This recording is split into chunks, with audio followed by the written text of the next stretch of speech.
Hey guys, this is R6 Fraternity here. Hold on, let me put my phone back here so I can actually hear how loud I'm being. The reason I'm being kind of quiet is it's 5:30 in the morning, and my fiance, the wonderful Miss Silver Hockett, is right over there asleep while I'm doing this vlog. Well, it's not so much a vlog as it is just a video. I wanted to do a few topics for you. Before I get into that, oh, this chair is really uncomfortable. Not great for sitting in it for a long time. I want to start off with explaining why it's taking me so long to do videos. I had a few complications come up from the time that I posted my last video a year ago to now. That's kind of been in the way of me being able to do any kind of vlog or anything like that with the bike. Excuse me. As of right now, the bike is actually not running. My lovely R6, whose name, by the way, is Scarlet, is down at the moment. I had a few things come up. Main thing, my charging system is having some issues. I basically got to replace the whole thing. And also, one of my brake lines was cut not too long after my video, and I simply have not had the time or the money to be able to replace these things. So that's the main reason that I haven't done anything as far as the bike's concerned. Right now I have to jumpstart the bike to be able to even get the thing running. So I haven't ridden in probably 10 months, just lack of time and money. But I wanted to get a video out to y'all with some topics and things like that for the channel. I will be starting to make more of a regular, I don't know, I guess timeline you'd call it. Yes, you can see my face. The only time that you'll see my face is on these videos with using the webcam on my computer. The rest of the time, for right now, until I get a GoPro, it'll be the videos on my phone whenever I'm not using my computer. And I'm sorry if it's really grainy and fuzzy, and it's not the best camera. I mean, yeah, I'm going to try and wipe it off a little bit.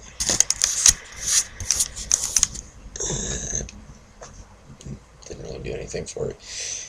But, like I said, I just wanted to give you an update and explain why I haven't put out any videos for a year.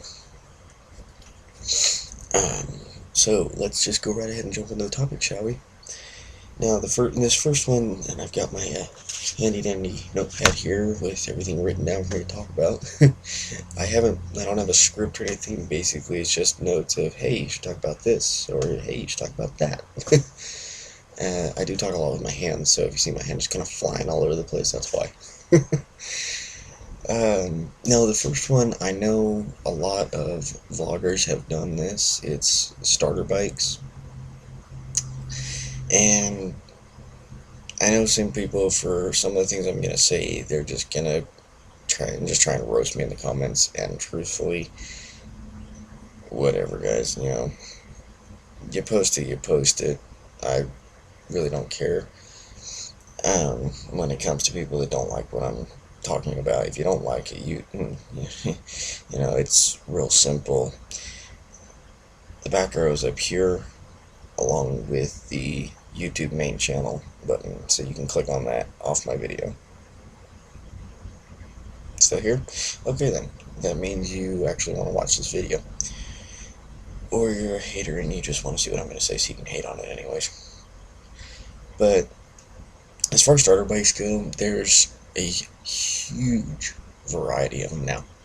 And especially being 2015, you know, we've got the R3 that just came out a little bit ago. We have the Ninja 300 with and without ABS. We've got the CBR 250. Let's see, what else do we have? I mean, we've got the DRZ 400 even from Suzuki is an amazing starter bike. I've ridden one of those. I have ridden one of the older model Ninja 250s. I haven't ridden the new 300, which that's another one, is a Ninja 250. A few years older, a little cheaper on price than coming out and buying, a brand new one. Oh, I'm sorry guys, I've got the belches right now. I guess that's what happens when you combine cheeses and Mountain Dew. Speaking of, I need a drink. I get really bad cotton mouth doing these videos. And I'm sorry if I'm talking in a bit of a monotone. It's been so long since I've done one of these videos, the head, and plus with it being 5 o'clock in the morning, I don't want to wake anybody up with my crazy loud voice or anything like that, or just off the wall random shit. And yeah, I'm ADD, so I apologize if I bounce around on these topics like crazy.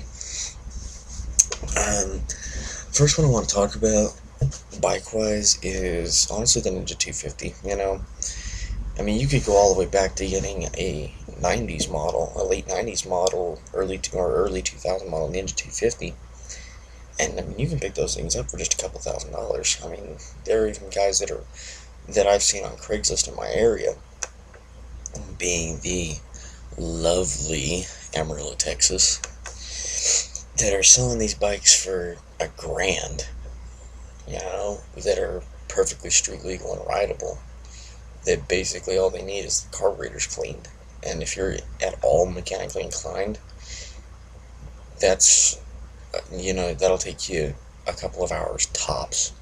And basically the hardest part is getting to them and pulling them off. But if you have basically any mechanical knowledge at all, or if you're good with your hands,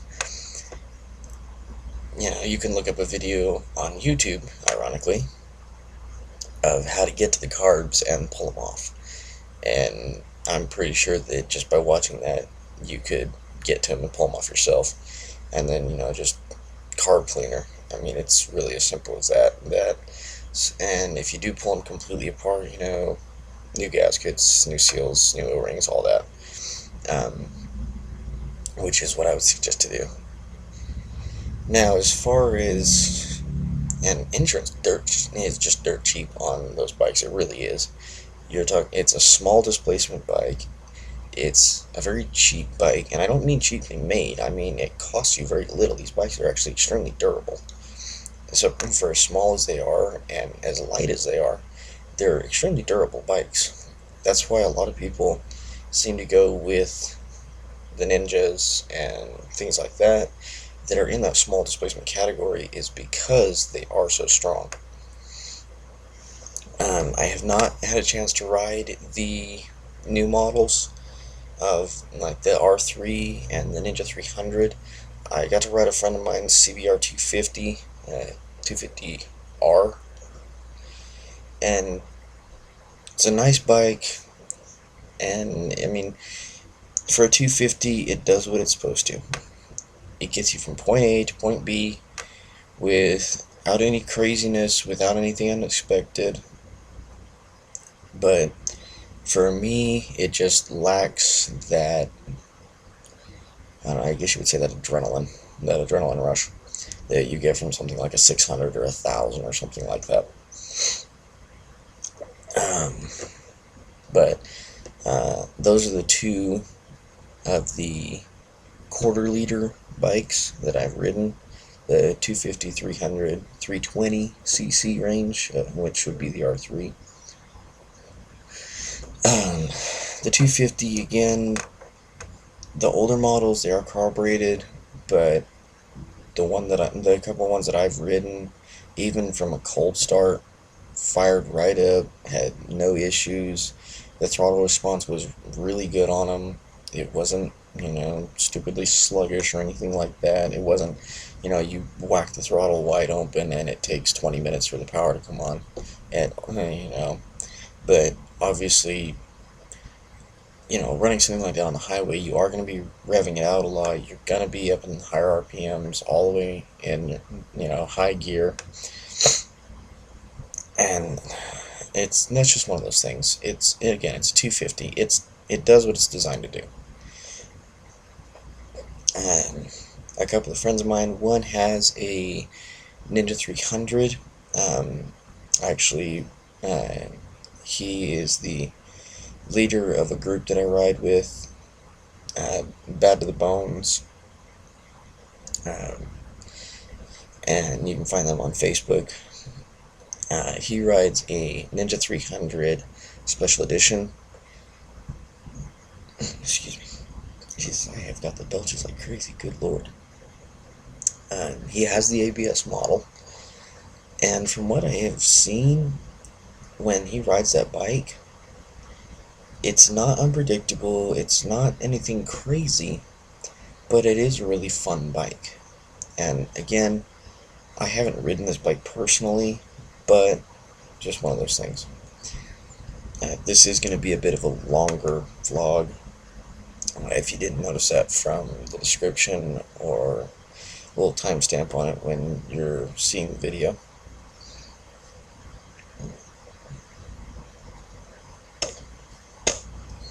And again, I'm sorry if this is boring to some people. I know you'd much rather see me, on the bike doing this with a GoPro or something like that. Unfortunately, I just don't have either one of those right this minute. So,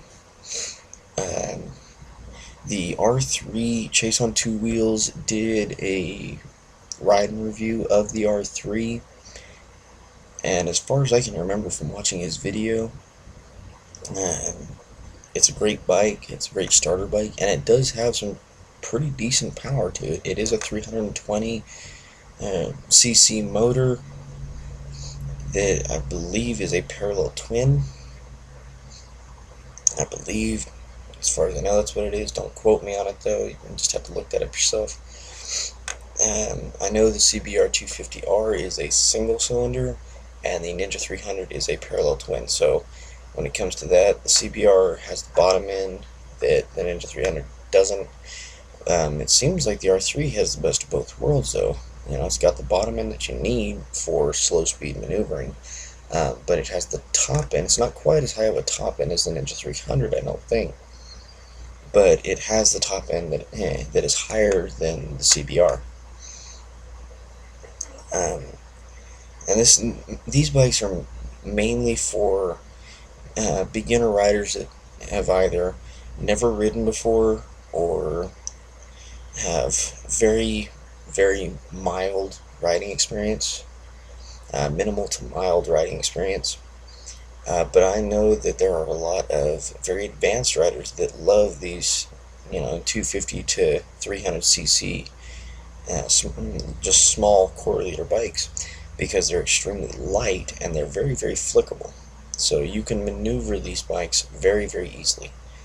You're not hunched over real crazy like you're on a 600 or 1,000 or bigger of a sport or a super sport bike, or a super sport touring like a Hayabusa or a ZX14. You're not going to be hunched over like that on a 250 or a 300 cc bike. You are sitting up more straight, but you're not straight up and down. Not exactly. I mean, the 250R, you're pretty close, but you're still a little forward. But that will help you learn how to grip with your knees rather than putting all the weight on your wrists and your arms. That's one thing that I had to learn with my R6, was how to use my knees. Thankfully, I used to race motocross though, and learned that at a very young age. So just adapting it to the street with more power, and it was almost second nature.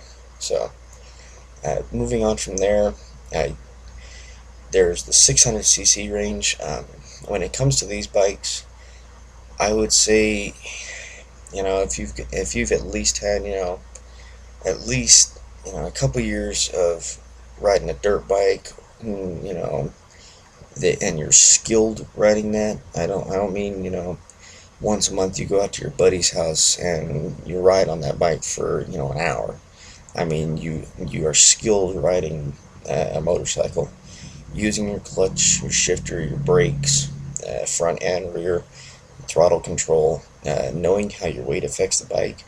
If you have these skills, and you really don't want to start with a 250 because you're afraid that, say you got a 250 or a 450 dirt bike that you ride, all the time, that's what the kind of power you're used to.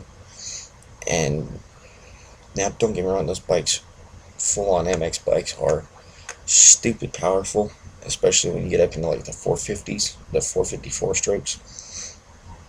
They're crazy powerful.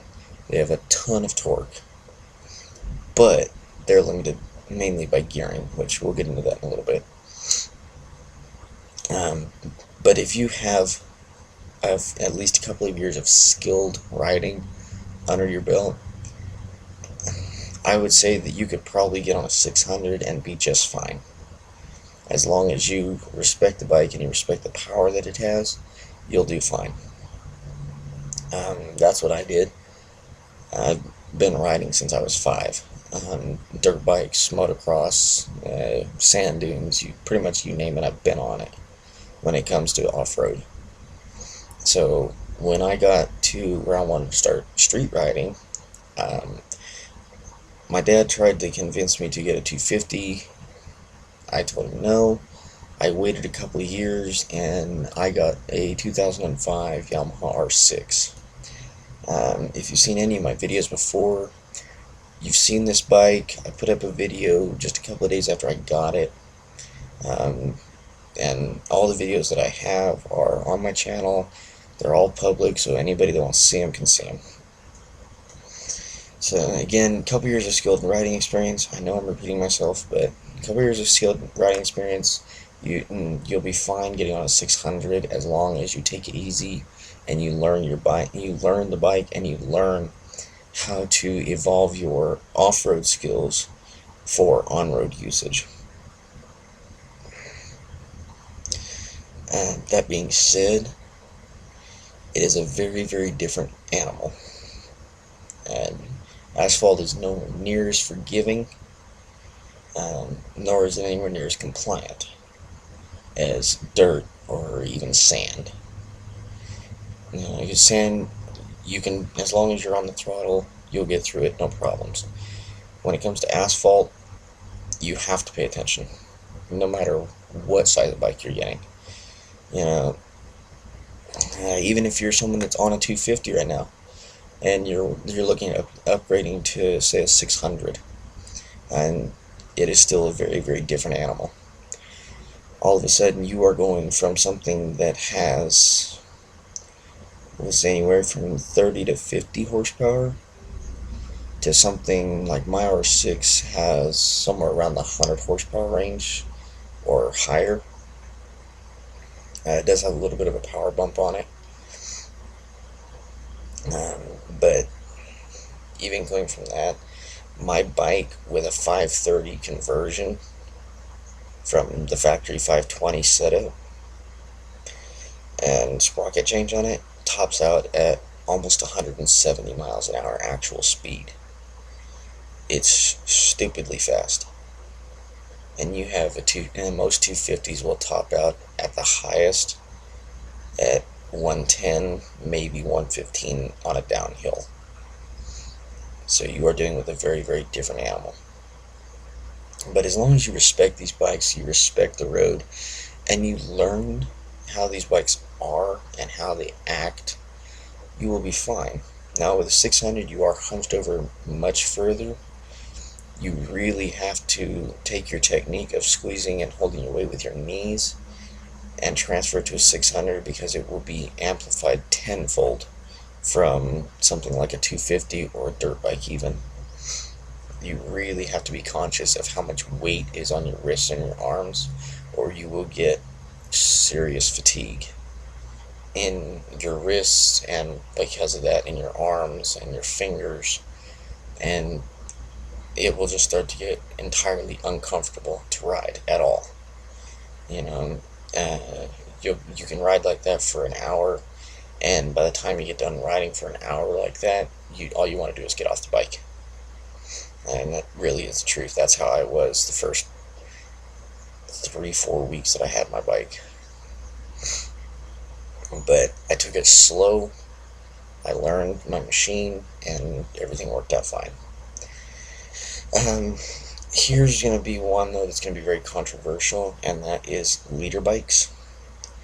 The only kind of leader bike that I would recommend is one that has a mode selector that has at least two modes, being an A and a B mode. If you can get one that has an A, B, and a C, or an A, B, and a rain mode, that's probably going to be your best bet. And this is somebody that, again, has riding experience, that is skilled with riding, and at the very least, off-road, maybe a little bit of on-road, but at the very least is very skilled riding off-road, and is very attuned to how a bike feels and how it reacts and what it's going to do when they do certain things. If you are wanting to get 1,000, say you're running a 450 in motocross, every weekend you're riding it three, 4 times a week. Other than that, and you know what a bike's gonna do when you do certain things. If you pin the thing wide open, you know what to do if the front end comes up. Things like this. And you want a leader bike to start with. Get something that has mode selectors on it. I'm not a huge fan of ABS. I never have been. I didn't learn with it. I don't help anybody that that has a bike. I don't help them learn with it. Just if it was to ever fail and you don't know how to ride without that ABS on and you lock up your wheels, you're not going to know what to do. But that's just my personal opinion when it comes to that. But again, as long as you know what a bike is going to do when you do certain things, amplify that by at least 10, and you'll have how a leader bike will react. Something like an R1 or a CBR 1000 double R, or even if you were to had some crazy amount of money and you decided you want a BMW S1000 double R HP4. Now that is a ludicrous bike to start with, but it does have a ton of computer and electronic assists, being traction control, wheelie control, mode selectors, a semi-active suspension. I mean, all kinds of things that are there to help the rider perform to the best of their abilities and build those abilities, those skills. But the main thing when it comes to riding, no matter what you start on, do not push yourself past do not push yourself past your limits, especially when you're first starting out. When you're first starting out, if you're a beginner rider, you really don't need to be even pushing yourself to your limits. You need to be taking it slow and easy and learning your machine. But guys that want to start out on leader bikes, please get something that has mode selects. Start out, if you got one that's got a rain mode or a C mode or something like that, start in the lowest power mode that you can, so that you can learn your machine and you're not gonna be in A mode, which means full power full time, and 12 o'clock your bike or loop it over on top of you. So just please be smart about it. Get something that's got modes. Start out in the low mode. Take it slow. Learn how the bike acts, how it reacts when it's in certain situations, and stay in that mode for, I don't know, we'll say at least a couple of weeks to a month, and just learn your machine. Learn how you and your machine interact. And then just go up from there. Go to the next mode and feel the differences in it, how it acts, and how you interact with each other. And then when you finally do step up to that A mode, you're already extremely comfortable with your bike, and you know how it's going to act in a lot of situations. And then basically you throw all the power the bike has in it at those situations as well. Everything is amplified. Every time you step up, everything that happens is going to be amplified, and you just have to take it slow and learn and feel those things out. My bike does not have any kind of mode selectors. It's an older bike. It's a 600. It's all power all the time. There's no way to down tune it with a mode selector or anything like that. It just doesn't have one. It doesn't have any kind of electronic assist. There's no ABS on it. Nothing. It is bare bones. So that's one thing. If you're looking at older bikes, a lot of them don't have any kind of a mode selector for thousands or 600s. Nowadays, I know a lot of the thousands are coming out with mode selectors, with electronic assist, with computer assist, with pretty much everything you can think of, with ABS, and just everything under the sun is coming out on bikes now. It really is. Um, but those are just my personal opinions when it comes to that. And now I'm, I'm going to be talking about three different things. That was the first one, and then we're 26 minutes in. It's amazing. The next one I want to talk about is supermotos. There's factory ones like the DRZ 400 from Suzuki, the SM model, or even the dual sport model, and taking that, taking the SM model, putting, if it doesn't already have it, putting 17-inch rims and street tires on it, and things like that, or taking the dual sport and doing the dual sport model and doing that, just the S model, I believe. And again, 17-inch rims, street tires. And I know you're going to be asking, well, doesn't that ruin the off-road ability of the dual sport model? Yes, it does. And Jake the Garden Snake did a video on this pretty recently, very recently actually. When you go down to the 17-inch wheels from the 21-inch front, 18-inch rear, and you go down to those 17-inch rims, yes, you sacrifice some of your stability, and two, with running street tires, you do lose some of your off-road traction. Actually, you lose a lot of your off-road traction because you don't have any kind of knobbies or anything. You have street tires, but it will still do it. Just it wasn't a video. He did a blog on our moto, and no, I'm not a partner in that. I'm not paid to say anything about it.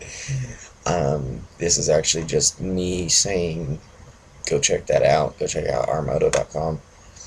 It's actually a really cool site. They've got a lot of reviews and all that kind of stuff.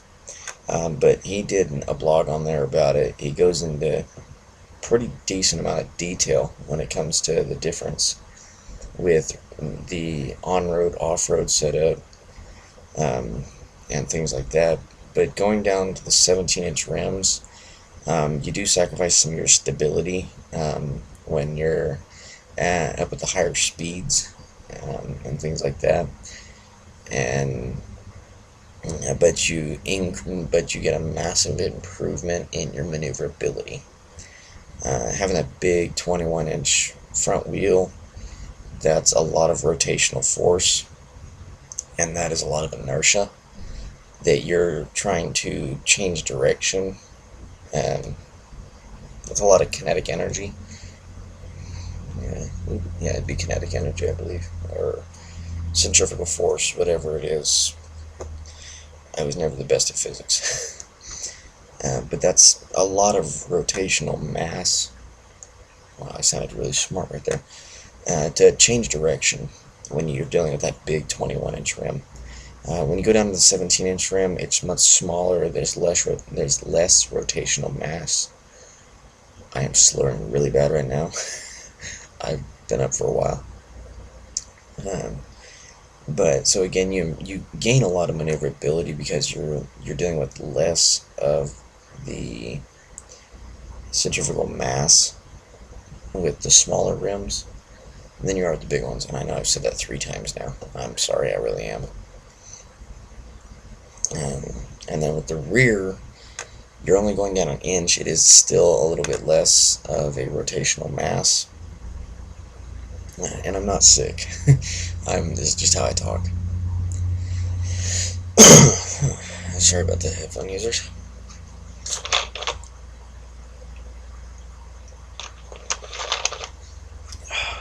Good old antifreeze. Now, with that, again, you're going to a street tire versus a street dirt tire or straight up DOT knobby or an off-road knobby. You're going to lose a lot of the traction that you had on the front as well as the rear. Don't go into mud. Just don't. It's not a good mix. Running street tires in mud. It's a really bad combination, especially on a sport bike. But one thing that you do get with a supermoto, and this is another thing that Jake talks about, is you are much higher up, so you can, you're coming up on traffic, and traffic's moving really slow. You can stand up on those pegs and you can see over just about any normal vehicle that's on the road and see what's going on. With a sport bike, you really can't do that because you're hunched over to be able to keep control of the bars. Whereas with a supermoto, you can keep a hold of those bars and stand up. They're a street legal dirt bike. They're designed to be able to do that. They're more than just a street legal dirt bike, but they're just as indestructible as one, damn near.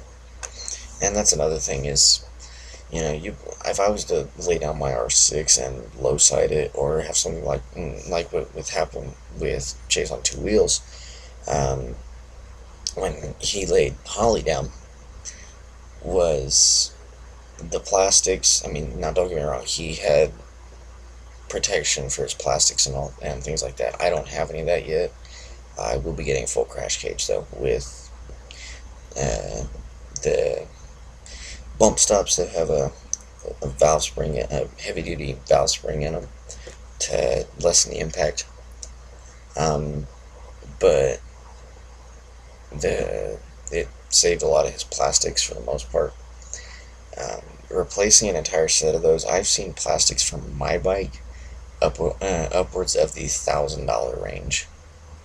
Whereas with a supermoto, you could replace every piece of plastic on one of those bikes for $200 or less.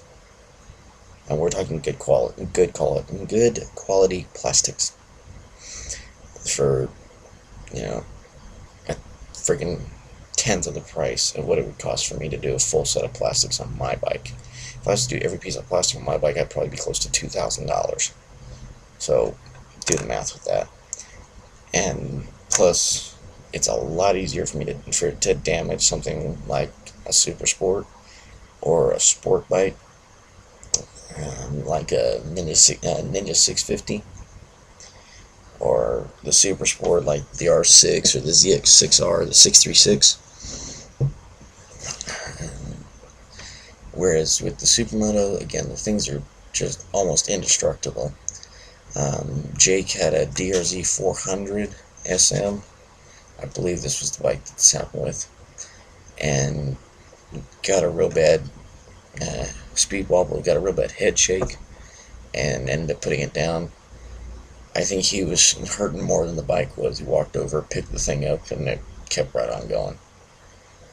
So, and he's got a video of it, you can see it.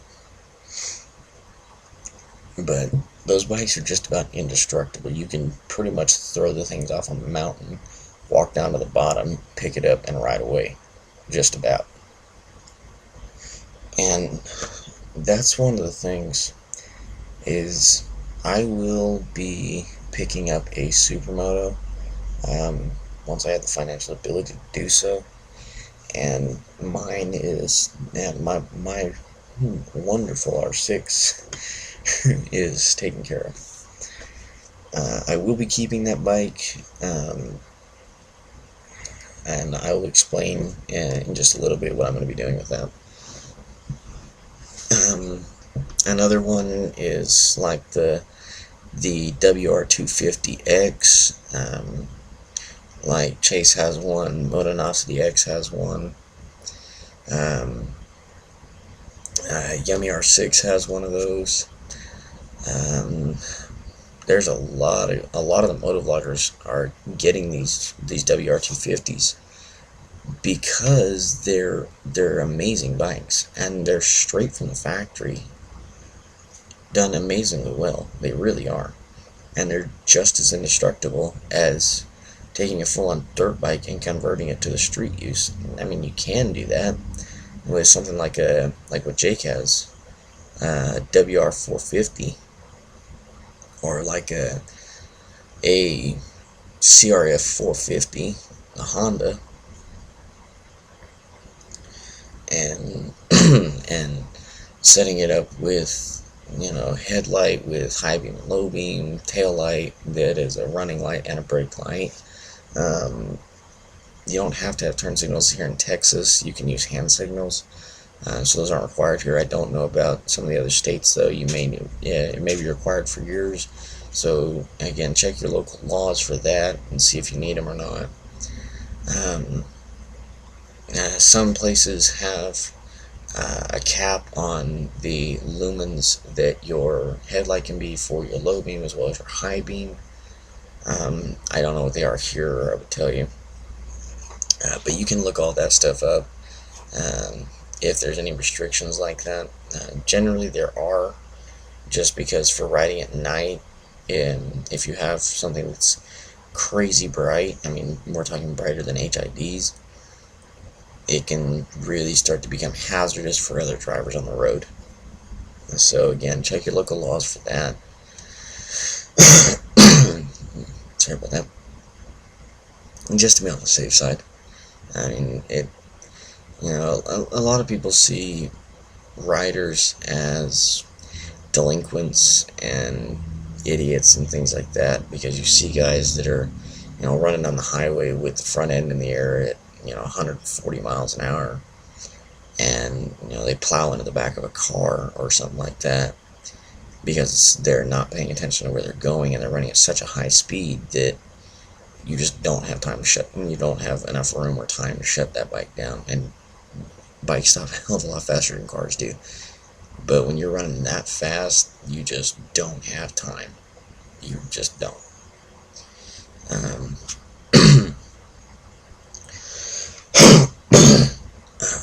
Damn, frog in my throat. I was trying to jump out.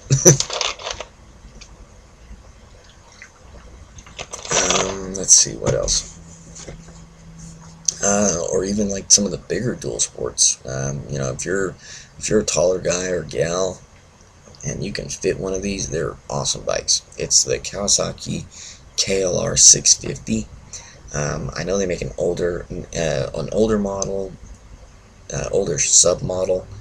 They actually made a KLR 250. I actually saw one for the first time on Craigslist just a couple of days ago in the Dallas area.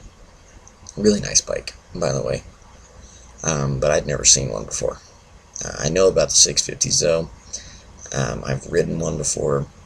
It's a little odd being on one of those the first time you ride one.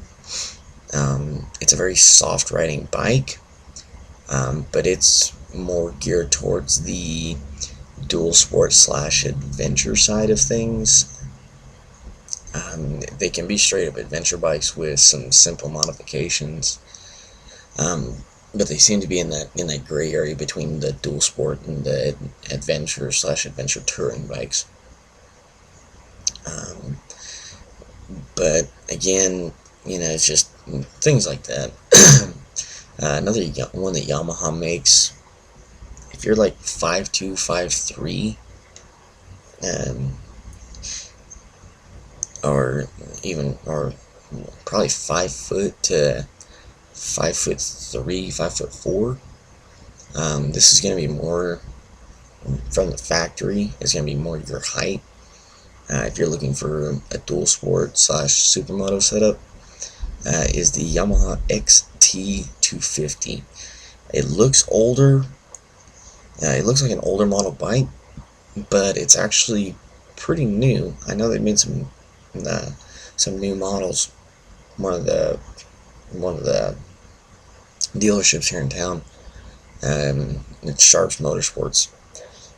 has one in stock, and it looks like it's an older bike. I mean, yeah, it's a year or two old, maybe.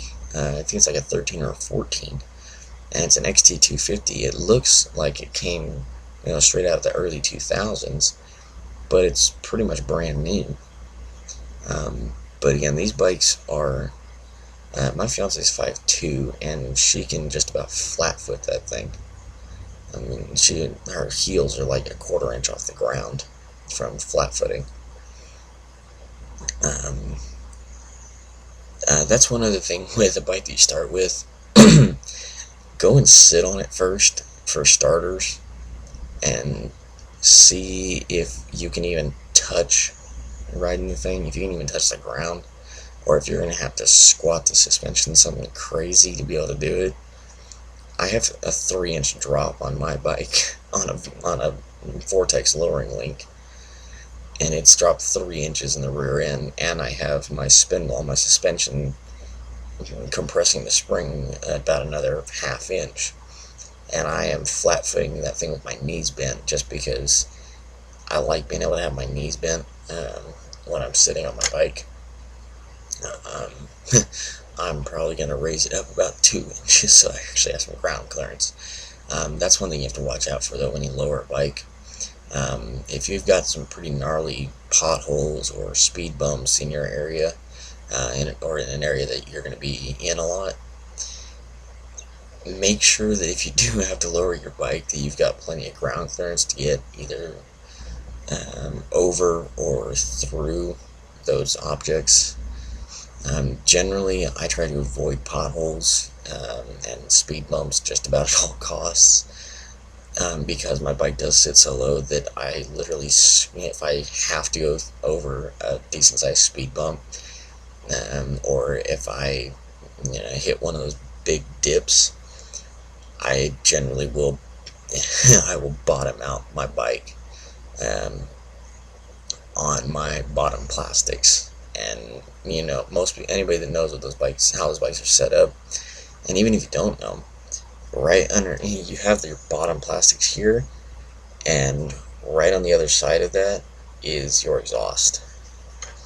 At least that's how the R6 is set up. A lot of the 600 and 1000cc super sport bikes are set up that exact same way.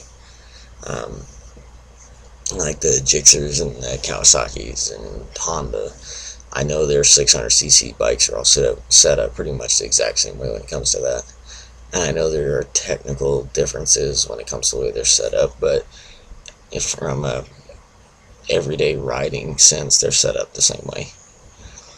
And I know this video is getting long. I've got one more topic to talk about, and that's gear. My personal gear, I have a Shoei RF 1100 helmet. It's an older helmet. It was my father's, and it's probably 15 years old. And it's been through hell, but the inner shell and outer shell are still in perfect condition. There's no cracks, there's no breakage, there's no nothing. And Shoei's one that I would highly recommend if you have a bit of an oval head, not an extreme oval of a head. If you have an extreme oval head, I would suggest something like Arai is a really good one for that. But I do definitely recommend Shoei's for oval-headed people like myself. If you have a rounder head, I would suggest Bell, or there's another one. S&S Speed and Strength is one that I found that's actually really good.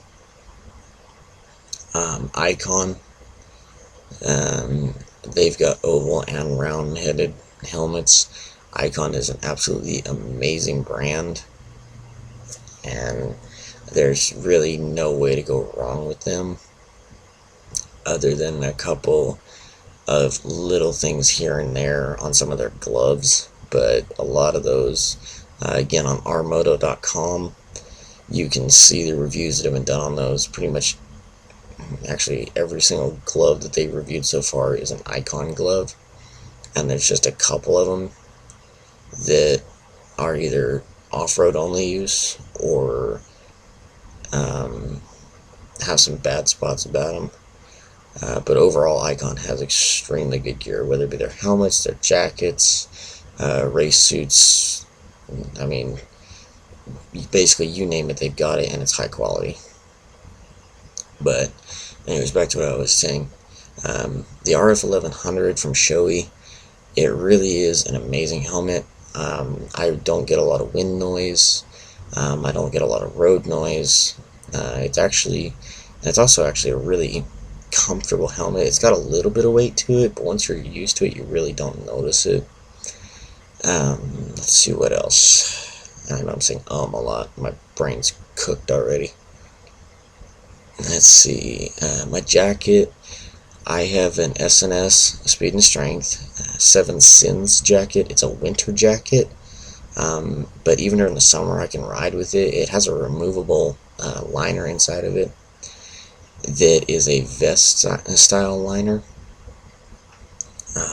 But even in the middle of the summer, not this year but last year, I rode in about 105 to 110 degree heat with that jacket, and it's a black jacket, a black textile jacket, and it has venting up in the upper arm on both sides and 2 vents in the back that run parallel to your spine, and that's it for vents. And the vents on the arm are only about 8 inches long, but they open up to probably 3 inches wide, probably about 2.5 to 3 inches wide. But they actually get really good airflow, or maybe I'm just used to the heat. But also those jackets, they have CE armor in the elbows and in the shoulders. The back is not a CE armor setup. I will be changing that to where it has CE in the back as well. There's really no padding on the forearms, so that's really the only complaint that I have about it. And the other complaint is the Velcro on the cuffs, which is the only way that the cuffs of the jacket close. I've had this jacket for almost 3 years now. About 2 years.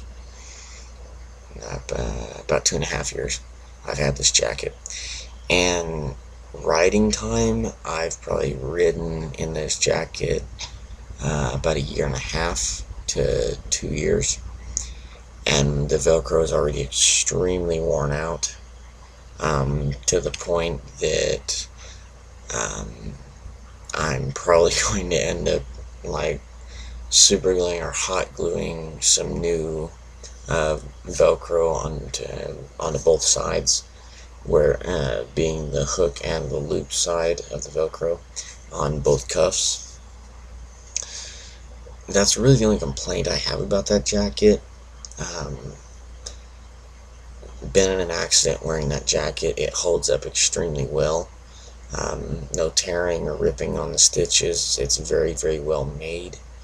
The textile is very thick. It definitely will protect you.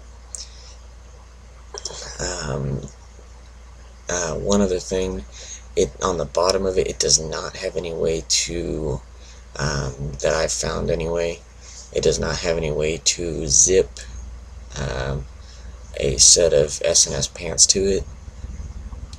And at least, again, not that I've found, or a way to loop anything to them, just to keep your pants up in case you do low side or even high side, to keep your jacket from pulling up. But that's just a little thing. If you're really, really worried about, your jacket and your pants separating when you're riding, I would suggest just go ahead and get a full suit with the back guard on it. That's just a personal thing. If you're really, really worried about that happening, it pays to have the extra protection, especially the back guard. If you get a full suit that doesn't have one, get one. But again, that's your choice, it's your life. So, your decision. The next thing, the boots that I wear, right now I'm wearing my standard issue Air Force combat boots.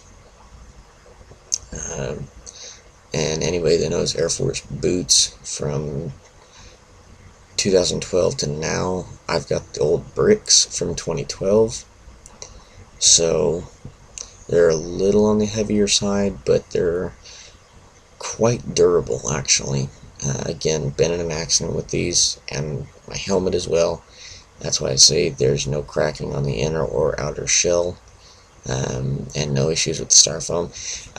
On the inside of the helmet, the foam that holds it in, it is something you have to get used to and you have to break in, because it will push in pretty good all the way around if you've got the right size, until you break it in properly, and it takes a little bit for that foam to break in.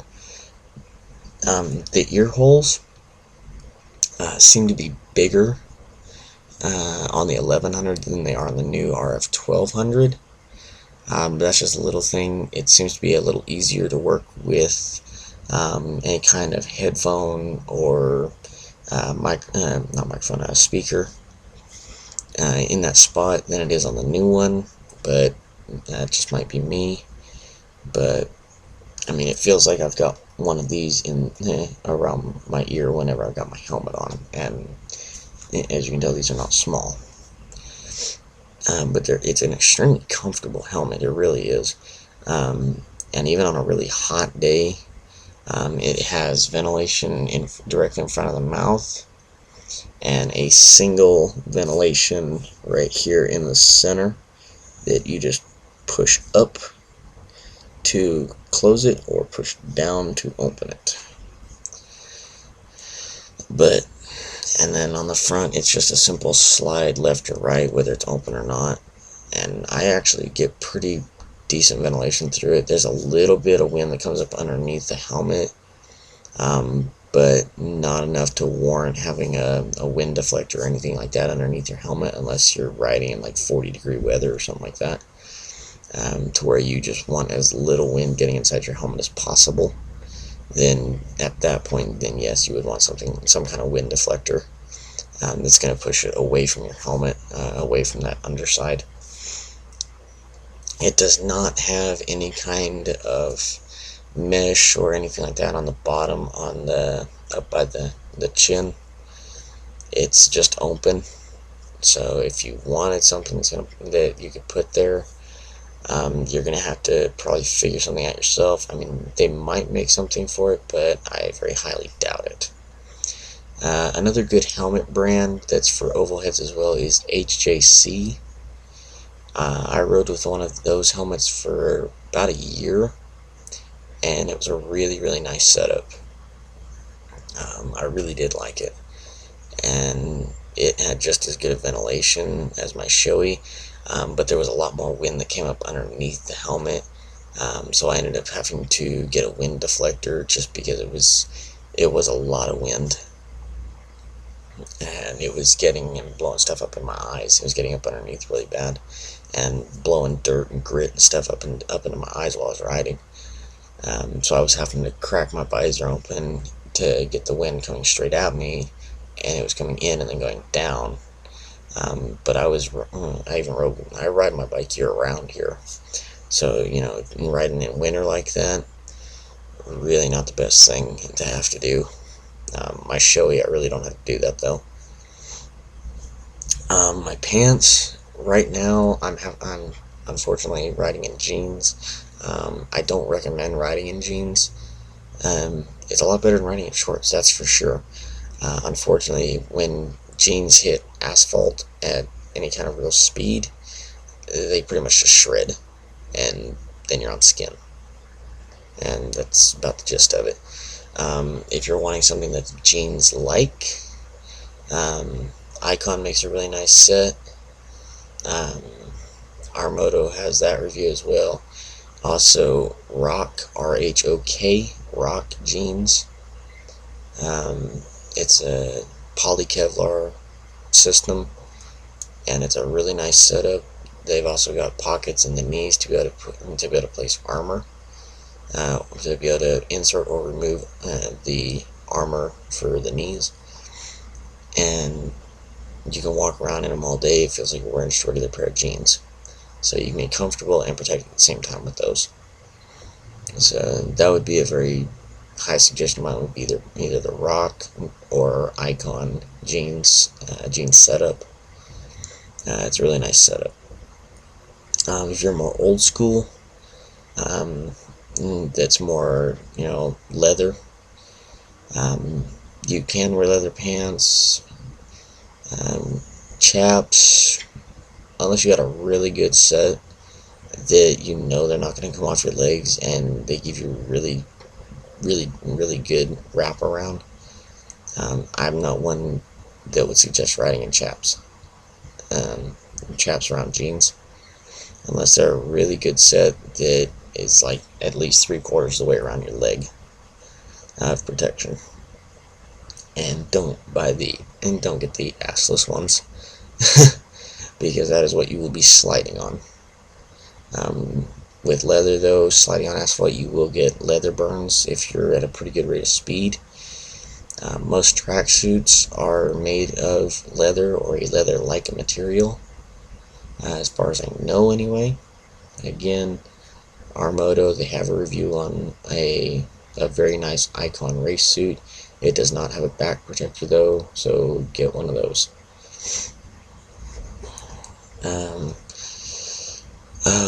Let's see. Gloves, right now I don't have any.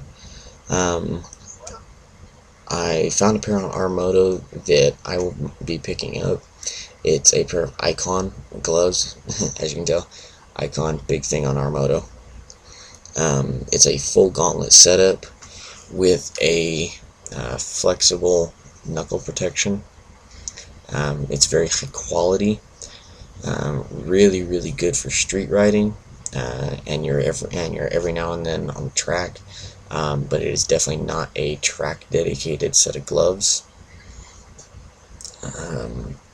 If you're wanting something like that, go with a straight up Icon race setup full gauntlet glove that is a track dedicated setup. Boots. I will be getting a set of riding boots. I've ridden in dirt bike boots and things like that before, and can ride in those just fine, but I'm very used to riding in those. I'll be picking up a set of Icons as well, either Icons or Alpine Stars. Both are very, very good, very, very high quality, and they'll last a freaking lifetime. Again, Armoto, they have a review on boots as well. Whew. Yeah, it is getting freaking late. This is the kind of stuff that will save your ass or your life when you go down. And all you new guys that have never ridden before saying, "Oh, I won't go down," it doesn't matter how good you are. It's not a matter of if, it's when. Proof of that. Pretty much every, if not every single moto vlogger on YouTube has been down at some point. So, yeah, it's when. There is your time. No, motorcycles are not safe. Don't get that twisted. They're not safe. When it comes to riding, you have to understand those risks, and you have to accept them. You have to accept the fact that you could be doing 75 miles an hour on the highway and blow a tire, and you're going to go sliding on that asphalt at 75 miles an hour, and it's going to hurt. So just understand the risks that there are, and if you still want to do it, then you need to accept those risks and just wear your gear. That's my opinion, is full gear full time, or all gear all time, however you want to pronounce it. I wear every piece of gear that I possibly can every time that I'm on a bike, whether it be my bike or a friend's bike or whatever. It doesn't matter if I'm going 1,000 miles or literally down the street, I will wear every piece of gear that I have, because you never know when something's going to happen. And one thing, it's an accessory with your gear, is a toolkit for your motorcycle. That's just a standard thing that I believe every rider should have, but again, that's my personal opinion. You can make the decision on your own for yourself. As far as the gear goes, again, it's your life, it's your choice. My personal opinion is just wear your gear.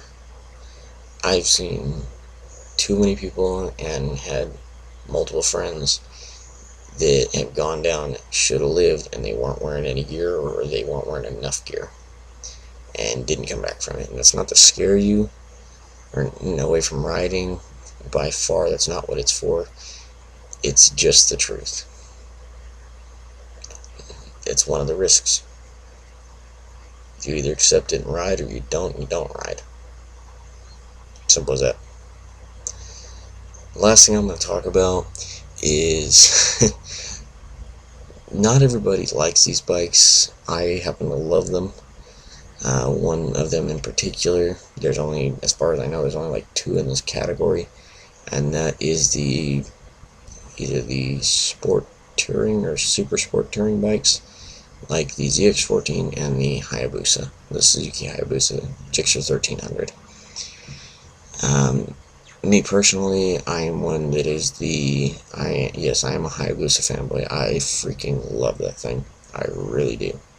The ZX14 is nice, but to me it feels very awkward underneath me. It feels very strange. The Busa, it feels right. It feels very comfortable.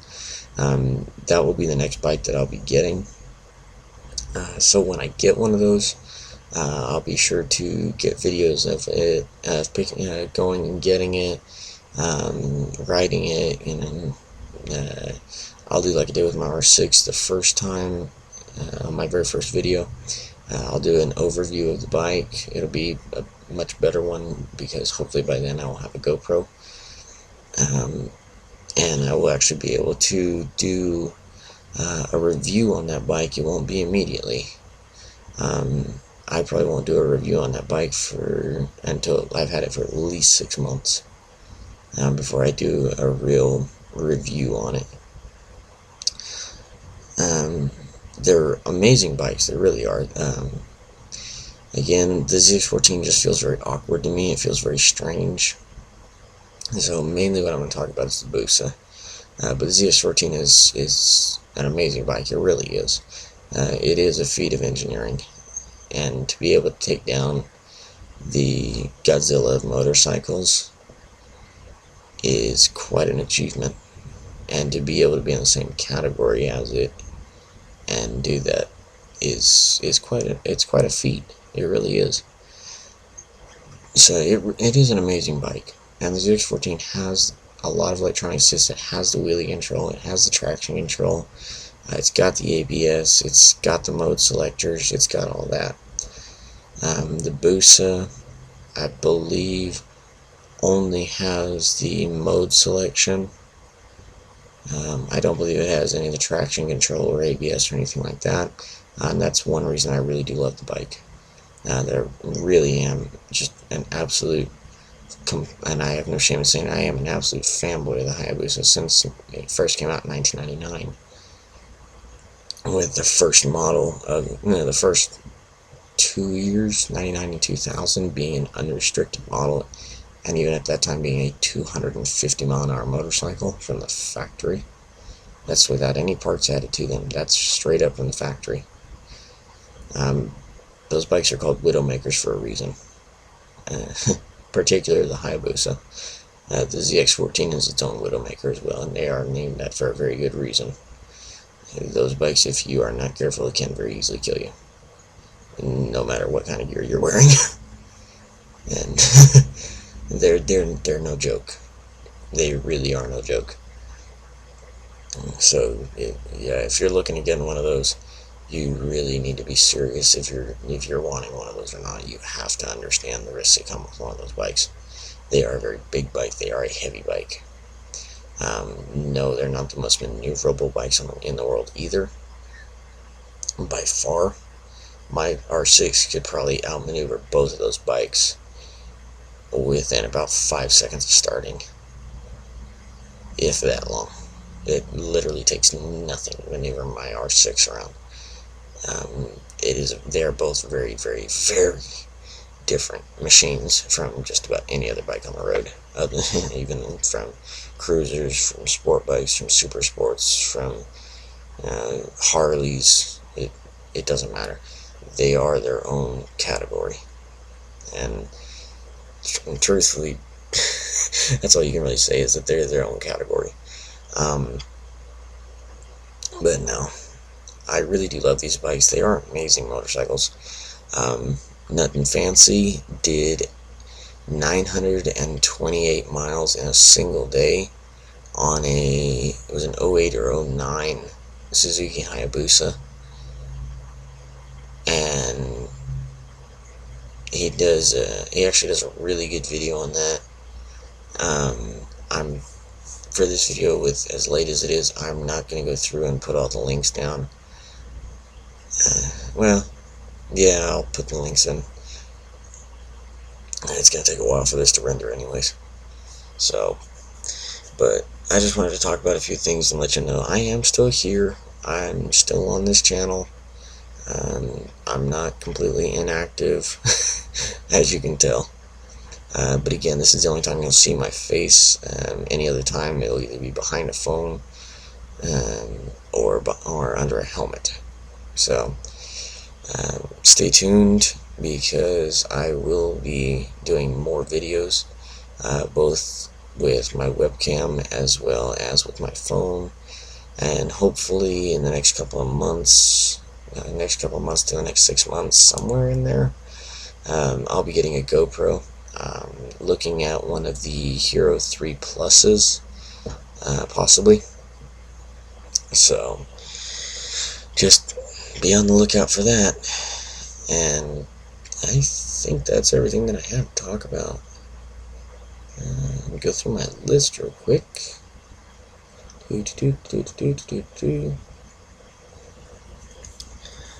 Yeah, looks like I've gone through everything I wanted to talk about, and I know this video is really long. I'm sorry about that.